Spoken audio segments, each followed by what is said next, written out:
Hi అందరికీ, ఇదైతే రాఖీ రోజు అనమాట.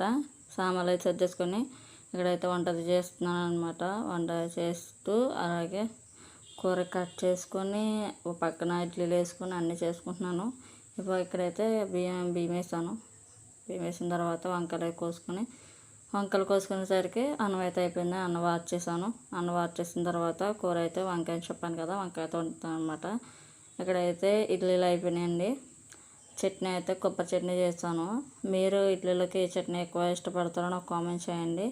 చట్నీ కూడా చేసిన తర్వాత ఇక్కడైతే టీ పెట్టాను అన్నమాట.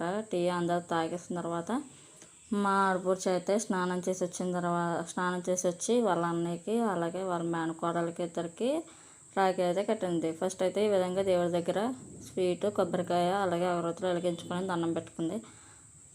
తర్వాత ఇక్కడైతే సహస్ర అయితే గులాబ్ జామున్ తింటుంది.